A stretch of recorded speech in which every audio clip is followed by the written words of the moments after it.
Hello बच्चों, स्वागत है आपका अपने YouTube लाइफ एकेडमी में। तो मैं पुनः आप लोगों के लिए आज क्लास 9th के लिए फर्स्ट चैप्टर साइंस का पहला अध्याय लेके आए हुए हैं। हमारे आसपास के पदार्थ, यानी कि 9th क्लास में जो भी बच्चे हैं उन्होंने साइंस में देखे होंगे कि ये हमारा जो है पहला चैप्टर है। ठीक है, तो आज हम लोग पदार्थ को कवर करेंगे, यानी मैटर को कवर करेंगे। ठीक है, तो उससे पहले कुछ आप लोगों के लिए इन्फॉर्मेशन है। जैसे हमारी जो ये संस्थान है लाइफ एकेडमी, ये यहाँ पे ऑफलाइन का भी सुविधा है। जो बच्चे अगर 9th में हमारे आसपास के बच्चे हमें देख रहे हैं, हमें सुन रहे हैं, तो यदि आप चाहते हैं कि ऑफलाइन क्लासेस को ज्वाइन करें तो आप सुबह 6 बजे से आप हमारे संस्थान में आ सकते हैं। जस्ट किशनपुर जो हमारा जो हाई स्कूल है, बस उसी के बगल में हमारी ये संस्थान है। तो मैं आप लोगों को आज जो है हमारे आसपास के पदार्थ यानी कि मैटर के बारे में पढ़ाएंगे। ठीक है, और जो बच्चे आसपास के हैं वो अगर 10th क्लास के बच्चे हैं, वो हमारे संस्थान में जुड़ना चाहते हैं, पढ़ना चाहते हैं, तो उनके लिए भी ये संस्थान जो है 8 बजे से क्लासेस उसका स्टार्ट रहता है। तो आप लोग आने के लिए एकदम सक्षम है, आ सकते हैं और क्लास ज्वाइन कर सकते हैं। तो आइए आज हम पढ़ते हैं मैटर के बारे में। ठीक है, देखिए पदार्थ के विषय में हम लोग पढ़ेंगे।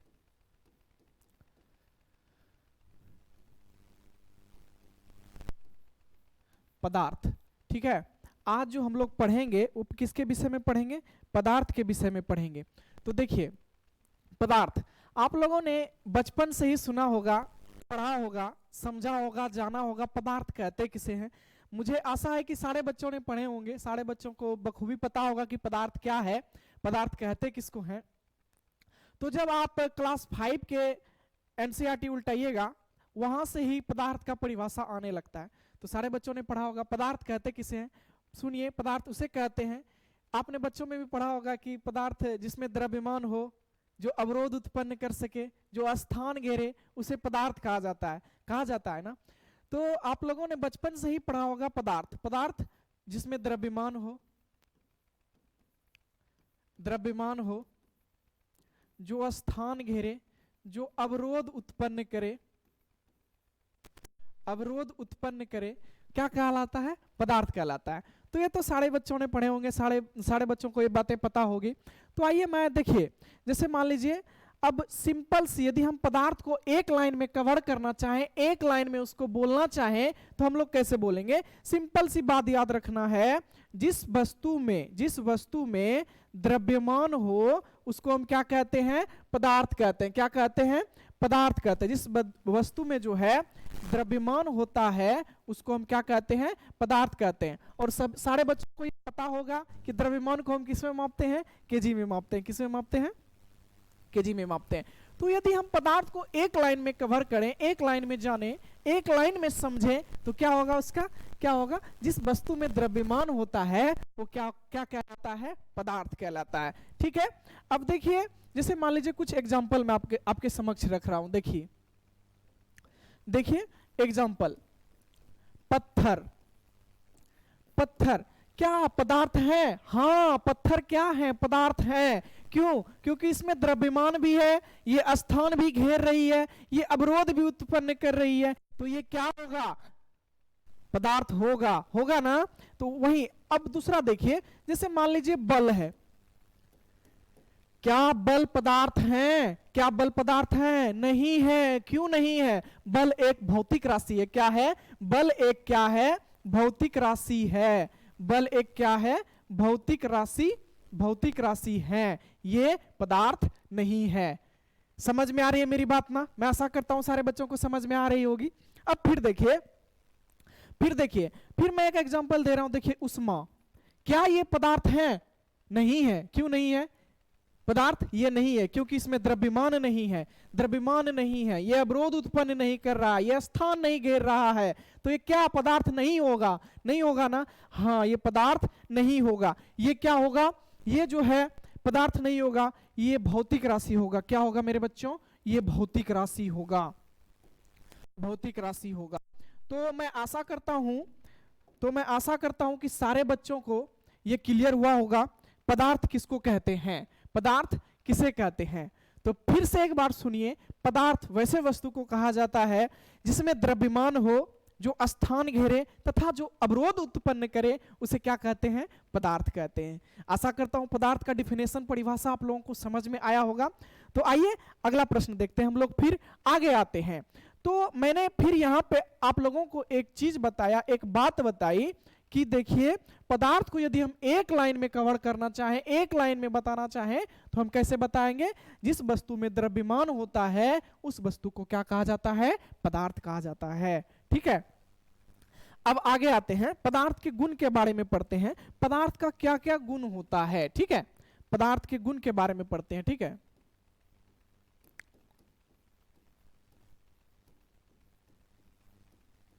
इसके गुण क्या क्या होते हैं ध्यान से देखना है सारे बच्चों को, एक एक पॉइंट को ठीक ढंग से देखना है। ठीक है, पदार्थ के गुण क्या क्या होते हैं? पदार्थ के कण जो है अत्यंत सूक्ष्म कणों से मिलकर बना होता है। पदार्थ जो है अत्यंत सूक्ष्म कणों से मिलकर बना होता है। पहला गुण इसका ये हो जाएगा, अत्यंत सूक्ष्म कणों से मिलकर बना होता है। मिलकर बना होता है। ठीक है, पहला हो जाएगा, पदार्थ जो है अत्यंत सूक्ष्म कणों से मिलकर बना होता है। अत्यंत सूक्ष्म कणों से यहां किससे संबंधित है? एटम से संबंधित है। एटम यानी परमाणु से संबंधित है। किससे संबंधित है? परमाणु से संबंधित है। आपसे पूछा जाए कि पदार्थ, छोटे छोटे कण क्या होते हैं? परमाणु होते हैं। क्या होते हैं? परमाणु होते हैं। उसी परमाणु से मिलकर एक बड़े पदार्थ का निर्माण किया जाता है। ठीक है, तो यदि आप हाई लेवल के क्लासेस में पढ़िएगा, कंपटीशन में पढ़िएगा, तो आपने वहां पे आपको पढ़ना होगा पदार्थ के एक कण इतने सूक्ष्म होते हैं, इतने सूक्ष्म होते हैं कि यदि उसको 1,00,000 परमाणु को एक के ऊपर एक रखा जाए तो पन्ना, एक पेज जो होता है उसके बराबर ऊंचाई होगा। तो समझ सकते हैं कि परमाणु कितना सूक्ष्म होता है। ठीक है, तो आप लोगों को अभी उतना नहीं जाना है, बस आप लोगों को जो सारे आपके वर्ग में, जो आपके कक्षा में दी गई है, बस उसी को पढ़ना है। ठीक है, कण, देखिए सर्वप्रथम कण के विषय में जो जानकारी दी थी वो हमारे ऋषि कणाद ने ही बताया था। सबसे पहले पदार्थ के सूक्ष्म कण होते हैं। पदार्थ के सूक्ष्म कणों के विषय में किसने बताया था? ऋषि कणाद ने बताया था। किसने बताया था? ऋषि कणाद ने बताया था। तो इनको भी ध्यान में रखना है। ठीक है, ऋषि कणाद ने। फिर अगला देखिए, पदार्थ के अगला गुण क्या होते हैं? अगले गुण देखिए, अगले गुण पे आते हैं हम लोग। देखिए दूसरा गुण।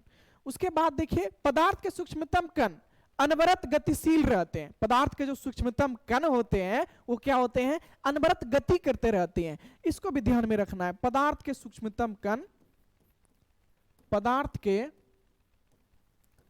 सूक्ष्मतम कण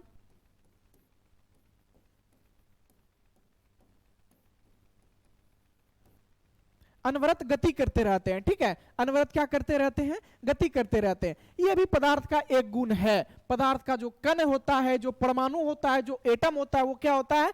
अनवरत गतिशील रहता है, यानी हमेशा वो गतिशील रहता है। ठीक है, उसके बाद अगला पॉइंट है, सूक्ष्मतम कणों के बीच, पदार्थ के सूक्ष्मतम कणों के बीच कुछ रिक्त स्थान पाए जाते हैं।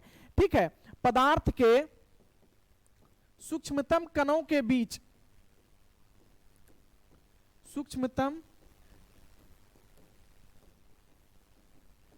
कणों के बीच रिक्त स्थान पाए जाते हैं। रिक्त स्थान पाए जाते हैं। पदार्थ के जो एटम, परमाणु से मिलकर जो एक बड़ा पदार्थ बनता है, छोटे छोटे सूक्ष्म एटम से मिलकर जो नए पदार्थ, बड़े पदार्थ का निर्माण होता है, उसके बीच भी क्या होता है? रिक्त स्थान होता है। और इस रिक्त स्थान को क्या कहा जाता है? अंतराण्विक आकर्षण बल कहा जाता है। ध्यान से सुनना है, अंतराण्विक आकर्षण, अंतराण्विक स्थान कहा जाता है, स्थान कहा जाता है, इंटरमोलिकुल स्पेस कहा जाता है। ठीक है, ध्यान में रखना है। तो यहां से तीसरा पॉइंट आप लोगों को समझ में आया होगा कि पदार्थ के तीसरे गुण है, देखिए पदार्थ के जो सूक्ष्मतम कण होते हैं उस कणों के बीच एक रिक्त स्थान होते हैं। मैं बता रहा हूं, देखिए ये पदार्थ है, कोई मान लीजिए बड़ा सा पदार्थ है। ठीक है, देखिए इसमें जो सूक्ष्मतम कण होगा वो ऐसे होते हैं, छोटे छोटे सूक्ष्मतम कण पाए जाते हैं, छोटे छोटे सूक्ष्मतम कण पाए जाते हैं। इसके बीच जो ये रिक्त स्थान है वो क्या कहलाएगा? वो क्या कहलाएगा? खाली जगह ही क्या कहलाएगा? रिक्त स्थान को ही अंतराण्विक स्थान कहा जाता है। समझ में आ रही है मेरी बात? उसके बाद आगे आते हैं हम लोग, आगे देखिए, अगला पॉइंट को देखिए, अगला देखिए, पदार्थ के सूक्ष्मतम कणों के बीच, ध्यान से सुनना है, पदार्थ के सूक्ष्मतम कणों के बीच, पदार्थ के सूक्ष्मतम कणों के बीच एक बल लगता है, बल लगता है, बल लगता है, जिसे क्या कहा जाता है, पदार्थ के सूक्ष्म कणों के बीच जो है एक बल लगता है, जिसे जो है अंतराणविक आकर्षण बल कहा जाता है। क्या कहा जाता है? अंतराणविक, अंतराणविक आकर्षण बल कहा जाता है, आकर्षण बल कहा जाता है, इंटरमोलिकुलर फोर्स कहा जाता है। ठीक है, इनको ध्यान में रखना है। तो पदार्थ का ये सारा गुण था। और आगे आइए, एक और पदार्थ के गुण होते हैं। मैंने आप लोगों को बताया सभी पदार्थ के सूक्ष्मतम कण एक जैसे नहीं होते हैं। क्या होते हैं? सभी पदार्थ के जो सूक्ष्मतम कण होते हैं, सभी पदार्थ के सूक्ष्मतम कण एक जैसे नहीं होते हैं, एक जैसे नहीं होते हैं, एक जैसे नहीं होते हैं। ये पदार्थ की विशेषताएं थी, गुण थी। ये जो पदार्थ होगी उनमें ये सारे गुण अवश्य पाई जाएंगी। तो एक बार पुनः हम लोग देख लेते हैं इसको। आइए एक बार फिर से इसको हम देख लेते हैं। देखिए, पदार्थ के गुण, मैटर के गुण के बारे में हम लोग पढ़ रहे थे। तो पहला क्या था? पहला था पदार्थ के कण जो है अत्यंत सूक्ष्म कणों से मिलकर बना होता है। पदार्थ जो है क्या होता है? अत्यंत सूक्ष्म कणों से मिलकर बना होता है, एटम से मिलकर बना होता है, परमाणु से मिलकर बना होता है। वो क्या कहलाता है? पदार्थ कहलाता है। उसके बाद अगला गुण था इसका, पदार्थ के सूक्ष्मतम कण अनवरत गतिशील होते हैं, अनवरत गति करते रहते हैं। पदार्थ जो परमाणु से मिलकर बना होता है, वो परमाणु जो है अनवरत गतिशील होते हैं, गति करते रहते हैं। समझ में आ रही है मेरी बात? उसके बाद आगे आइए, आगे क्या था? आगे था पदार्थ के सूक्ष्मतम कणों के बीच रिक्त स्थान पाया जाता है। यह मैंने समझाया कि देखिए, ये कोई पदार्थ है, इसमें जो सूक्ष्मतम कण है उनके बीच जो स्थान पाया जाता है उनको क्या कहा जाता है मेरे बच्चों? क्या कहा जाता है? अंतराणविक स्थान कहा जाता है। क्या कहा जाता है? अंतराणविक स्थान कहा जाता है। फिर मैंने अगला आप लोगों को समझाया, पदार्थ के सूक्ष्मतम कणों के बीच बल लगता है, पदार्थ के सूक्ष्मतम कणों के बीच बल लगता है। अब ये कैसे बल लगता है ये समझिए। देखिए, बल, जैसे मान लीजिए ये पदार्थ है, ये पदार्थ है, ये पदार्थ के छोटे छोटे कण हैं, छोटे छोटे कण हैं, छोटे छोटे कण हैं जो कि आपस में एक दूसरे से सटे हुए हैं, चिपके हुए हैं। क्यों चिपके हुए हैं? क्योंकि इसके बीच जो है अंतराणविक आकर्षण बल कार्य कर रहा है, जिसके कारण जो पदार्थ के कण हैं, जो परमाणु हैं, वो आपस में सटे हुए हैं, एक दूसरे को अपने ओर आकर्षित कर रहा है। तो हम ये कह सकते हैं कि पदार्थ के कणों के बीच क्या होता है? अंतराणविक बल लगता है, अंतराणविक आकर्षण बल लगता है ना। तो ये पॉइंट मैं आशा करता हूं कि ये पॉइंट आप लोगों को समझ में आया होगा। उसके बाद आगे आइए, अगला पॉइंट मैंने आप लोगों को बताया, सभी पदार्थ के सूक्ष्मतम कण एक जैसे नहीं होते हैं। और ये वास्तविक है, जैसा पदार्थ होगा वैसा उसमें सूक्ष्मतम कण होगा। सभी जैसा भी पदार्थ होगा, सभी पदार्थ में एक जैसे सूक्ष्मतम कण नहीं पाए जाएंगे। इन सारे बातों को ध्यान में रखना है। उसके बाद एक बार एक नजर में इनको देख लीजिए और स्क्रीनशॉट ध्यान से आप लोग ले लीजिए इनका। अगर आप चाहते हैं स्क्रीनशॉट लेना तो आप लोग एक सेकंड में इसका स्क्रीनशॉट ले लीजिए।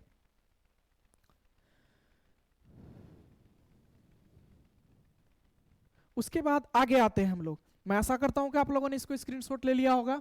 उसके बाद आगे आइए, अब पढ़ते हैं क्लासिफिकेशन अर्थात वर्गीकरण के विषय में पढ़ते हैं। ठीक है, देखिए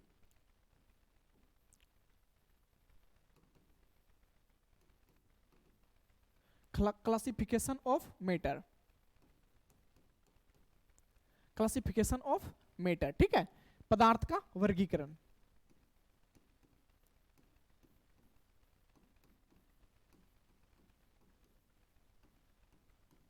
पदार्थ को किस किस हिस्से में कैसे कैसे बांटा गया है हम उनको कवर करेंगे। ठीक है, तो क्लासिफिकेशन ऑफ मैटर, आइए इसको हम जानते हैं। देखिए, जैसे मैं बना रहा हूं मेरे बच्चों, वैसे ही आप लोगों को एकदम नोट्स बनाते जाना है, तगड़ा नोट्स बनाते जाना है। और आप लोगों को भी इस संस्थान में जो बच्चे आते हैं, जो बच्चे आ रहे हैं, उनको तो नोट्स मिला ही है। ऑनलाइन वालों के लिए जल्दी ही नोट्स अपलोड भी कर दिया जाएगा। तो आप लोग इनको अगर चाहते हैं बेहतर वे में आप नोट्स बनाते जाइएगा, आपको ये आगे तक काम आएगी, ठीक है।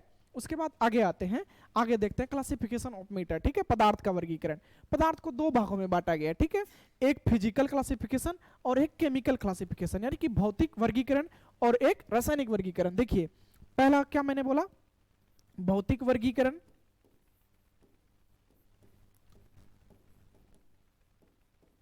भौतिक वर्गीकरण और दूसरा रासायनिक वर्गीकरण,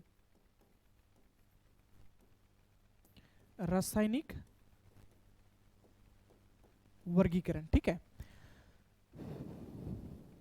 मैटर को जो है दो हिस्सों में बांटा गया है, एक फिजिकल क्लासिफिकेशन और एक केमिकल क्लासिफिकेशन, ठीक है, रासायनिक वर्गीकरण, ठीक है। तो देखिए फिजिकल भौतिक वर्गीकरण में जो है पदार्थ को मुख्यतः तीन भागों में बांटा गया है। पदार्थ को मुख्यतः कितने भागों में बांटा गया है, तीन भागों में बांटा गया। पहला कौन सा हो जाएगा, पहला होगा सॉलिड, ठोस, ठीक है। दूसरा हो जाएगा लिक्विड द्रव, उसके बाद हो जाएगा तीसरा हो जाएगा गैस, ठीक है। पदार्थ के जो भौतिक वर्गीकरण किया गया है, भौतिक वर्गीकरण में पदार्थ को मुख्यतः तीन भागों में बांटा गया है, तीन हिस्सों में विभक्त किया गया है। पहला कौन, ठोस, दूसरा कौन, लिक्विड यानी द्रव्य, तीसरा कौन, गैस यानी गैस, ठीक है, गैस। इनको कवर करते हैं। आइए हम ठोस के बारे में जानते हैं, उनके बाद हम केमिकल पे जाएंगे, रासायनिक वर्गीकरण पे जाएंगे। पहले हम ठोस के विषय में जानते हैं, ठीक है। आइए पहले हम फिजिकल वर्गीकरण, फिजिकल क्लासिफिकेशन को देख लेते हैं। पहले आइए एक नंबर सॉलिड,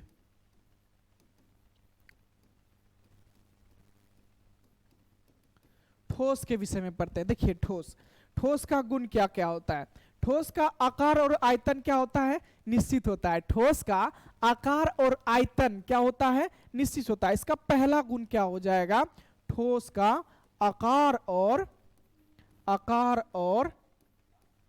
आयतन जो है, आयतन निश्चित होता है, निश्चित होता है। ये पदार्थ का पहला गुण हो जाएगा। इसका आकार और आयतन क्या होता है, दोनों निश्चित होता है। इसका आकार और आयतन क्या होता है, दोनों निश्चित होता है, ठीक है। अब देखिए इसका आकार निश्चित, उसके बाद अगला आइए अगला देखते हैं। गर्म करने पर, जब हम पदार्थ को गर्म करेंगे उसमें प्रसार बहुत कम होगा। क्या होगा, उसमें प्रसार बहुत कम होगा। देखिए गर्म करने पर पदार्थ में प्रसार बहुत कम होगा, प्रसार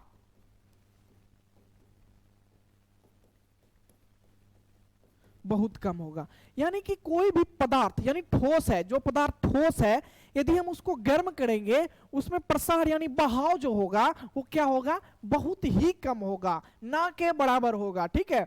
अब जैसे मान लीजिए इसी में आप अब बोलिएगा सर, छोड़िए आइए आगे आते हैं। उसके बाद यहां पे देखिए गर्म करने पर पदार्थ का जो प्रसार होता है वो क्या होता है, बहुत ही कम होता है। उसके बाद अगला आइए अगला देखते हैं हम लोग।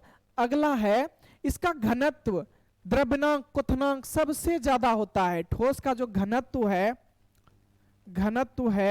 द्रव्यनांक है,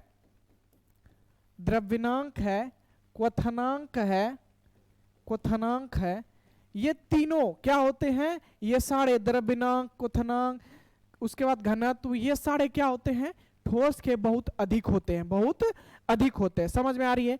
ठोस पदार्थ कठोर तथा दृढ़ होता है। ठोस पदार्थ जो है कैसा होता है, कठोर तथा दृढ़ होता है। ठोस पदार्थ कठोर तथा दृढ़ होता है। आगे आइए अगला हम कवर करते हैं। अगला है पांचवा है आपके समक्ष पदार्थ के गुण। हम लोग ये पदार्थ के गुण के विषय में देख रहे हैं। पांचवा है, इसमें जो है संपीड़ितता का गुण नहीं पाया जाता है। ठोस में संपीड़ितता का गुण नहीं पाया जाता है, संपीड्यता का गुण नहीं पाया जाता है। अब आपके मन में ये सवाल आता होगा कि सर ये संपीड़ितता है क्या, ये है क्या? तो मैं बता रहा हूं, देखिए ठोस संपीड़ितता यानी दाब क्या होता है, जिसको हम दबाव डालते हैं, जो दाब, संपीड़ितता का मतलब सॉलिड, सिंपल से भाषा में समझिए, दाब क्या होता है, दाब, जिस वस्तु पर हम दबाव लगा सकते हैं, संपीड़ितता मतलब दबाना, ठीक है। तो संपीड़ितता का गुण नहीं पाया जाता है ठोस में। अब कोई भी वस्तु ठोस ले लीजिए, क्या वो दब सकता है? नहीं दब सकता। जैसे मान लीजिए पेन है, क्या देखिए कहीं से संपीड़ित हो रहा है? नहीं हो रहा है। तो मैंने वही लिखा कि संपीड़ितता का गुण नहीं पाया जाता है। उसके बाद अगला आइए, अगला देखते हैं हम लोग। अगला क्या है? ठोस में विसरण का गुण नहीं पाया जाता है। ठोस में जो विसरण का गुण है वो नहीं पाया जाता है। विसरण का गुण नहीं पाया जाता है, नहीं पाया जाता है, ठीक है। तो आप लोग एक बार इसको फिर से स्क्रीनशॉट ले लेंगे सारे बच्चे। देखिए आप लोगों को मैं आशा करता हूं सारे चीज दिख रहे होंगे। ये ठोस के जो है, सॉलिड के जो हैं, मैंने गुण आप लोगों को बताया। पहला गुण मैंने क्या बताया आप लोगों को? देखिए पहला गुण था इसका ठोस का जो आकार और आयतन होगा वो दोनों क्या होगा? निश्चित होगा। उसके बाद आगे था पदार्थ, ठोस को जब हम गर्म करेंगे उसका प्रसार बहुत कम होगा, यानी उसमें बहाव क्या होगा? बहुत कम होगा, ठीक है। अब यहाँ पे मैं एक बात बोल ही देता हूं। उस समय बोल रहा था कि आप लोग के मन में ये सवाल आएगा कि सर लोहा भी तो एक पदार्थ है, ठोस पदार्थ, ठोस है, तो क्या उसको हम, अगर हम उसको गर्म करते हैं तो उसमें, गर्म करने पर उसमें प्रसार तो आता है? हाँ आता है, आप बिल्कुल सही सोच रहे हैं, उसमें प्रसार आता है, लेकिन क्या होता है? बहुत कम मात्रा में आता है, बहुत कम मात्रा में। आगे आइए, हम उसके विषय में भी चर्चा करेंगे। मुझे पता है आप लोगों के दिमाग में प्रश्न चल रहे होंगे, मैं उनके विषय में भी आप लोगों को चर्चा करूंगा। अभी आप लोग ये देखिए, ठीक है। उसके बाद देखिए ठोस में घनत्व, द्रव्यनांक और क्वथनांक क्या होता है? बहुत अधिक होता है। क्या होता है? बहुत अधिक होता है, ठीक है। उसके बाद देखिए बहुत अधिक होता है। उसके बाद देखिए ठोस जो है कठोर तथा दृढ़ होता है। ठोस कैसा होता है? कठोर भी होता है और दृढ़ भी होता है। ठोस में संपीड़ितता का गुण नहीं पाया जाता है। उसके बाद अगला था इसमें जो है विसरण के गुण नहीं पाए जाते हैं। तो मैं आशा करता हूं सारे बच्चों को ये सॉलिड के गुण समझ में आए होंगे। तो मैं एक दफा आप लोग इसको स्क्रीनशॉट ले लेंगे, बहुत अच्छा रहेगा, और अपने कॉपी में नोट डाउन करते जाएंगे तो और बेहतर होगा। आप बेहतर वे में नोट्स बनाते जाइए और इसको एक जगह सुंदर और अच्छे सब अक्षरों में लिखते जाइए। एक बार स्क्रीनशॉट ले लीजिए इसका।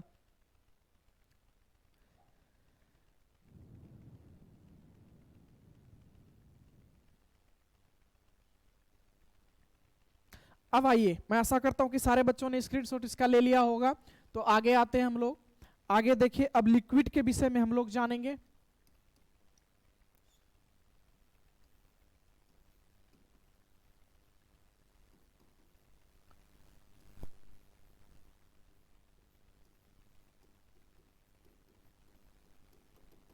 द्रव्य के गुण के विषय में हम लोग जानेंगे। अब इसके क्या क्या गुण है, ठीक है। इसका जो आकार निश्चित होता है, परंतु इसका आयतन क्या होता है? निश्चित नहीं होता है। पहला गुण इसका क्या हो जाएगा? इसका आकार निश्चित, इसका आकार निश्चित नहीं होता है। इसका आयतन क्या होता है? निश्चित होता है। फिर से सुनिए, इसका आकार निश्चित नहीं होता है, इसका आयतन क्या होता है? निश्चित होता है। तो पहला यहां से गुण लिखेंगे, पदार्थ के पहले गुण में हम लोग क्या लिखेंगे? इसका आकार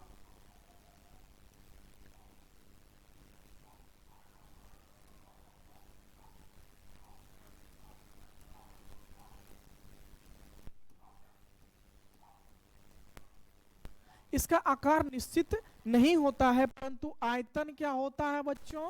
आयतन क्या होता है? आयतन निश्चित होता है। आयतन क्या होता है? निश्चित होता है। तो ये लिक्विड के पहले गुण हो गए। ये लिक्विड के क्या हुए? पहले गुण हो गए कि आकार निश्चित है, आकार निश्चित नहीं है, परंतु आयतन इसका क्या होगा? निश्चित होगा। अब जैसे मान लीजिए द्रव्य को आप यदि किसी भी कटोरा या गिलास में रखिएगा, जैसे मान लीजिए ये गिलास है, ये गिलास है, ठीक है, ये गिलास है, आप इसमें यदि द्रव्य को रखते हैं तो ये ग्लास का आकार ले लेगी। तो इसका हम कह सकते हैं कि आकार निश्चित है? नहीं, निश्चित नहीं है ना, समझ रहे? वही तो लिखा मैंने, आकार इसका क्या है? निश्चित नहीं होता है। अब जैसे मान लीजिए कोई कोई मान लीजिए ये, मान लीजिए कोई बाल्टी है, अब इसमें आप यदि द्रव्य को रखते हैं तो ये बाल्टी का आकार ले लेता है कि नहीं ले लेता है। तो हम ये कह सकते हैं कि द्रव्य का जो आकार होता है वो निश्चित नहीं होता है। समझ में आई मेरी बात? क्यों निश्चित नहीं होता है? तो जिस द्रव्य को जिस पदार्थ जिस वस्तु में रखेंगे वो उसी का आकार ले लेता है, इसी कारण से द्रव्य का आकार निश्चित नहीं होता है, परंतु इसका आयतन जो है वो निश्चित होता है। तो पहला पॉइंट मैं आशा करता हूं कि समझ में आया होगा आप लोगों को। पुनः आइए पुनः देखते हैं दूसरा पॉइंट, देखते हैं हम लोग। इसका जो दूसरा पॉइंट हो जाएगा, द्रव्य में बहाव की प्रवृत्ति पाई जाती है। द्रव्य में बहाव की प्रवृत्ति क्या होती है? इसमें बहाव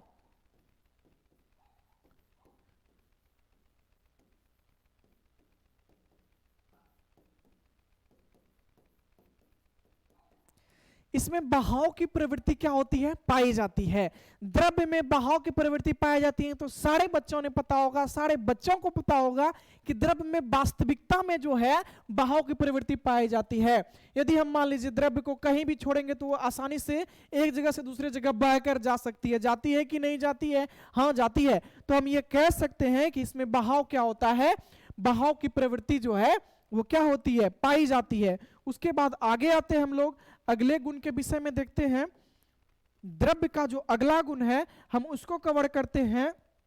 देखिए, द्रव्य में विसरण का गुण पाया जाता है। इसमें जो है विसरण का गुण पाया जाता है। विसरण का गुण पाया जाता है। लिक्विड में क्या होता है बच्चों? इसमें विसरण का जो गुण है वो क्या होता है? इसमें विसरण का गुण पाया जाता है। उसके बाद अगला देखिए, द्रव्य में ठोसों की तरह संपीड़ितता का गुण नहीं पाया जाता है। उसके बाद देखिए,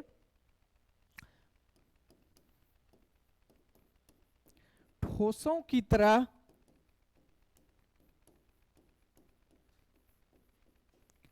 संपीड़ितता का गुण नहीं पाया जाता है। गुण नहीं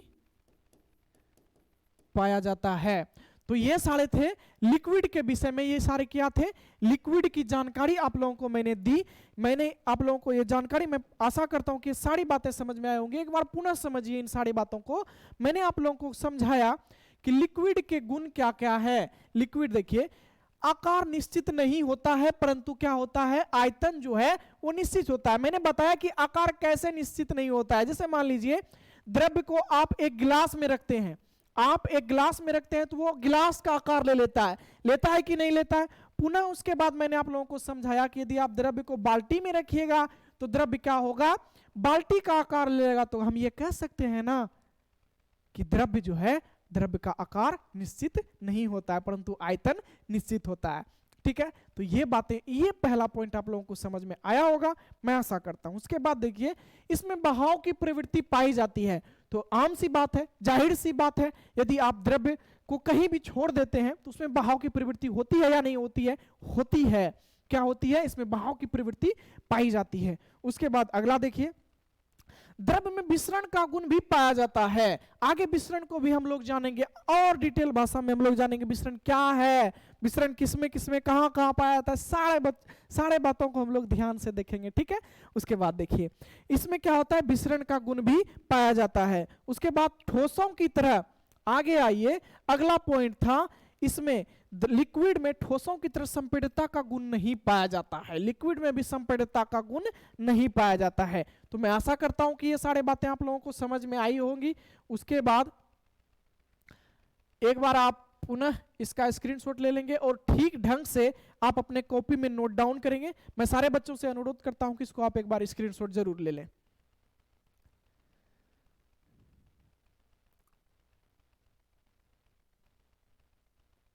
मैं आशा करता हूं कि सारे बच्चों ने एक बार इसका स्क्रीनशॉट ले लिया होगा।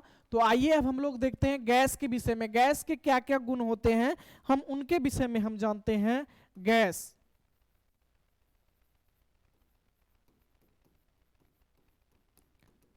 गैस के विषय में हम लोग अब जानेंगे।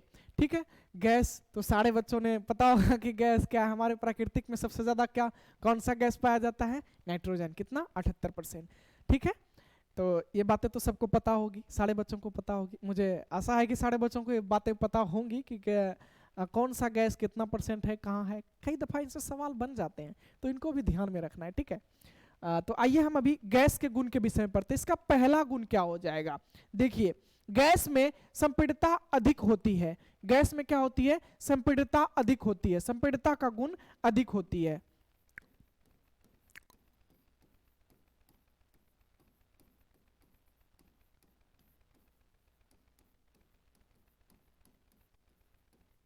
संपीड़ितता का गुण अधिक होता है। ठीक है, अधिक होता है। गैस में संपीड़ितता का गुण जो है वो क्या होता है? अधिक होता है। आकार और आयतन जो है दोनों अनिश्चित होता है। कैसे? देखिए फिर यहाँ पे इसका दूसरा गुण जो हो जाएगा, इसका आकार भी अनिश्चित। आकार तथा आयतन दोनों क्या होता है? अनिश्चित होता है। अनिश्चित होता है। अब देखिए कैसे अनिश्चित होता है आकार और आयतन। कैसे? गुब्बारा देखे हैं? हाँ देखे हैं सर, जरूर देखे होंगे। गुब्बारे को जब आप उसमें गैस भरते हैं, जब उसको प्रेस करते हैं, संपीड़ितता करते हैं, तो क्या होता है? उसके आकार में परिवर्तन होता है कि नहीं होता है? होता है। उसके आकार में भी परिवर्तन हो जाता है। तो हम ये कह सकते हैं कि आकार और आयतन दोनों में क्या होता है? परिवर्तन हो जाता है। तो एक तरह का आयतन और आकार होता है?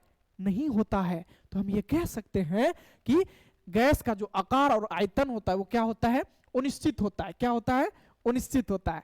ठीक है, अगला पॉइंट पे हम लोग आते हैं। गैसों में बहाव सबसे अधिक होता है। बहाव जो होता है इसमें बहाव जो है सबसे अधिक होता है। सबसे अधिक होता है।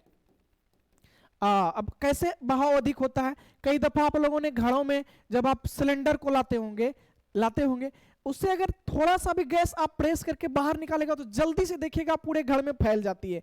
क्यों फैल जाती है? इसी कारण से गैस का ये गुण है मेरे बच्चों कि इसमें बहाव जो होता है सबसे अधिक होता है और ये वायुमंडल में जल्दी से फैल जाती है।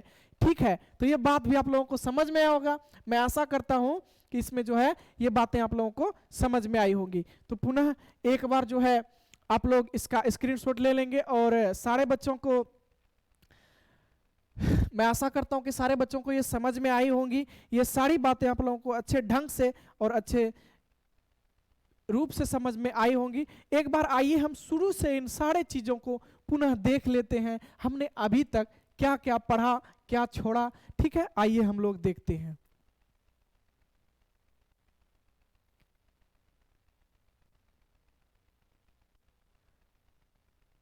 देखिए, मैंने पहला चैप्टर स्टार्ट किया था मैटर यानी कि पदार्थ के विषय में। ठीक है, पदार्थ के विषय में मैंने पहला चैप्टर स्टार्ट किया था। ठीक है, तो आइए अब देखते हैं। यहां से मैंने पढ़ाया था पदार्थ कहते किसे हैं।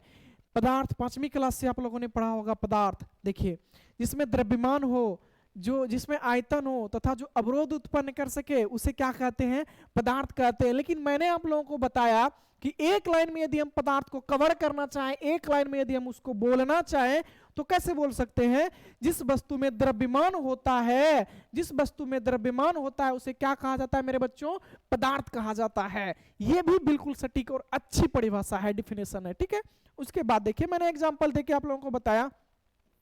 पत्थर, पत्थर एक पदार्थ है? हाँ है। क्यों है? क्योंकि इसमें द्रव्यमान और आयतन है, ये अवरोध उत्पन्न कर सकती है, तो पत्थर क्या होगा? पदार्थ होगा। उसके बाद आगे आइए, बल मैंने बताया। बल, क्या बल पदार्थ है? बल पदार्थ नहीं है। क्यों नहीं है? तो बल जो है एक भौतिक राशि है, इसमें द्रव्यमान नहीं है, इसमें आयतन नहीं है, यह अवरोध उत्पन्न नहीं कर सकती है। तो ये बल बताइए क्या बल पदार्थ होगा? नहीं होगा मेरे बच्चों, बिल्कुल नहीं होगा। बल क्या होगा? बल एक भौतिक राशि होगा। उसके बाद मैंने आपको बताया कि उष्मा, उष्मा क्या है? उष्मा पदार्थ है? उष्मा पदार्थ बिल्कुल नहीं है। क्यों नहीं है? क्योंकि इसमें द्रव्यमान नहीं है, इसमें आयतन नहीं है, यह अवरोध उत्पन्न नहीं कर सकती है, इसलिए यह पदार्थ नहीं है। ये क्या है? ये भौतिक राशि है। समझ में आ रही है मेरे बच्चों? उसके बाद आगे आइए, उसके बाद हम लोगों ने पढ़ा पदार्थ के गुण के विषय में, पढ़ा कि पदार्थ के क्या क्या गुण होते हैं, उसके विषय में पढ़ा मैंने। तो मैंने पढ़ाया पदार्थ जो है अत्यंत सूक्ष्म कणों से मिलकर बना होता है। अत्यंत सूक्ष्म कण अर्थात एटम परमाणु से मिलकर बना होता है। छोटे छोटे परमाणु क्या है? अति सूक्ष्म है। क्या है? अति सूक्ष्म है। और इस सूक्ष्म कणों के विषय में जो सर्वप्रथम हमें जानकारी मिली थी वो किसने दिया था? ऋषि कणाद ने दिया था। किसने दिया था? ऋषि कणाद के नाम पर ही सूक्ष्म कणों का नाम पड़ा। ठीक है, उसके बाद आगे आइए, अगला था पदार्थ के सूक्ष्मतम कण अनवरत गति करते रहते हैं। पदार्थ जो अति सूक्ष्म परमाणु से, एटम से मिलकर बने होते हैं, वो क्या होते हैं? हमेशा गतिशील होते हैं। क्या होते हैं? गतिशील होते हैं। उसके बाद देखिए, पदार्थ सूक्ष्मतम कणों के बीच रिक्त स्थान होता है। पदार्थ के सूक्ष्मतम कणों के बीच रिक्त स्थान होता है, जिसे हम क्या कहते हैं? अंतराणविक स्थान कहते हैं, इंटरमोलिकुलर स्पेस कहते हैं। ठीक है, तो आगे आइए, आगे हम देखते हैं अगला, फिर देखते हैं पदार्थ के गुण के विषय में। देखिए था सूक्ष्म कणों के बीच एक बल होता है। पदार्थ का जो सूक्ष्म कण होता है उसके बीच एक बल कार्य करता है, जिसे हम क्या कहते हैं? अंतराणविक आकर्षण बल कहते हैं, इंटरमोलिकुलर फोर्स कहते हैं। तो मैंने आपको समझाया यहाँ पे मेरे बच्चों कि देखिए यदि कोई ये पदार्थ है, इनके बीच देखिए ये सूक्ष्म कण है, पदार्थ के सूक्ष्म कण है, इनके बीच जो ये आपस में इतनी दूरी पर सटे हुए हैं। क्यों सटे हुए हैं? क्योंकि इसमें एक दूसरे में अंतराणविक आकर्षण बल लग रहा है, जो कि पदार्थ के कण को एक दूसरे के आपस में खींच रही है। इसको ये खींच रहा है, इसको ये खींच रहा है, तभी तो पदार्थ ठोस होता है, तभी तो सॉलिड ठोस होता है। उसके बाद आगे आइए, आगे देखते हैं हम लोग। अगले प्रश्न पे हम लोग आते हैं। अगला देखिए, अगला है सभी पदार्थ के सूक्ष्मतम कण एक जैसे नहीं होते हैं। बात सत्य है कि सभी पदार्थ के सूक्ष्मतम कण एक जैसे नहीं होते हैं। उसके बाद हम लोगों ने पढ़ा क्लासिफिकेशन ऑफ मैटर, यानी कि पदार्थ के वर्गीकरण के विषय में पढ़ा।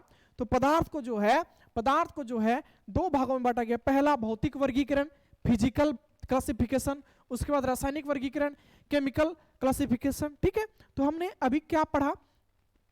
भौतिक वर्गीकरण के विषय में हमने पढ़ा सॉलिड, लिक्विड और गैस के विषय में हमने पढ़ा।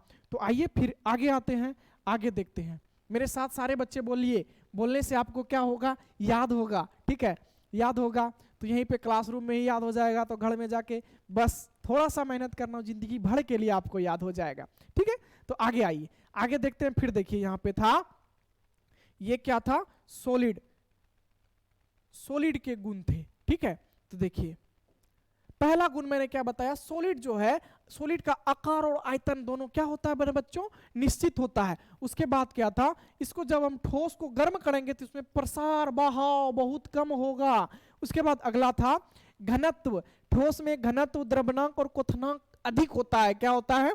अधिक होता है। उसके बाद था ठोस कठोर तथा दृढ़ होता है। यह बात भी सत्य है कि ठोस कठोर और दृढ़ होता है, बिल्कुल होती है। उसके बाद दूसरा था इसमें संपीड़ितक, यानी कि ठोस में संपीड़ितता का गुण नहीं पाया जाता है। ठोस में संपीड़ितता अर्थात दबाव का गुण नहीं पाया जाता है। उसके बाद अगला आइए, ठोस में विसरण नहीं पाया जाता है। ठोस में विसरण नहीं पाया जाता है। आगे मैंने बताया, अगला था लिक्विड के गुण के विषय में। लिक्विड का आकार निश्चित नहीं होता है, परंतु आयतन क्या होता है? निश्चित होता है। तो मैंने बताया आपको कैसे निश्चित नहीं होता है। आशा करता हूं कि मैं सबको समझ में आया होगा। उसके बाद दूसरा था इसमें बहाव की प्रवृत्ति पाई जाती है। उसके बाद आगे था विसरण का गुण नहीं पाया जाता है। विसरण का गुण किसमें? लिक्विड में जो है विसरण का गुण नहीं पाया जाता है। उसके बाद अगला था कि ठोस विसरण में ठोसों की तरह संपीड़ितता का गुण भी नहीं पाया जाता है। ठीक है, उसके बाद आगे आइए, आगे था गैस के गुण के विषय में। ठीक है, गैस के गुण के विषय में था, तो गैस जो है इसमें संपीड़ितता का गुण सबसे अधिक होता है। तो मैंने बताया कैसे अधिक होता है। उसके बाद था आकार तथा आयतन दोनों क्या होता है? वो निश्चित होता है। बहाव, गैस में जो है बहाव सबसे अधिक होता है। समझ में आई मेरी बात? मैं आशा करता हूं कि सारे बच्चों को इतनी सारी बातें समझ में आई होंगी। आपने मैटर को समझा होगा, पदार्थ को समझा होगा, पदार्थ के क्लासिफिकेशन, फिजिकल क्लासिफिकेशन को आपने बेहतर वे में समझा होगा। तो मैं आप लोगों को पुनः बता देना चाहता हूं कि हमारी जो संस्थान है लाइफ एकेडमी, उनके हमारे यहाँ 1 से लेकर 12 तक की पढ़ाई करवाई जाती है और एनसीईआरटी सॉल्यूशन के साथ साथ बेहतर से बेहतर आपको शिक्षा प्रदान दी जाती है, शिक्षा दी जाती है। तो मैं, यदि आप आसपास के मेरे बच्चे हैं तो आप ऑफलाइन भी यदि आप जुड़ना चाहते हैं तो अवश्य मेरे संस्थान में जुड़ें, आप लोगों का स्वागत है। और जो बच्चे हमें ऑनलाइन देख रहे हैं, आप हमारे साथ जुड़े रहिए, आप और हम बेहतर वे में मेहनत करेंगे और आपको एक बेहतर ऊंचाइयों पर लेके जाने का हम प्रयास करेंगे, कोशिश करेंगे। आप भी हमारा साथ बखूबी दीजिए। तो हमारे जो संस्थान है, हमारे संस्थान में नोट्स का भी बेहतर, देखिए कितना हमारे जो संस्थान का नोट्स है बहुत बेहतर वे में बताया गया है, इसमें सारी चीज़ें बताया गया है। जो बच्चे ऑफलाइन आते होंगे उन सारे बच्चों को मिला होगा नोट्स, ठीक है। तो आज हम लोगों ने फिजिकल क्लासिफिकेशन के बारे में पढ़ा। अब अगले क्लास में हम लोग केमिकल क्लासिफिकेशन के बारे में पढ़ेंगे, रासायनिक वर्गीकरण के विषय में पढ़ेंगे। तो मैं आशा करता हूं कि ये सारे बच्चों को समझ में आ गया होगा। अभी तक आप लोगों का मेरे साथ जुड़ने के लिए बहुत बहुत धन्यवाद।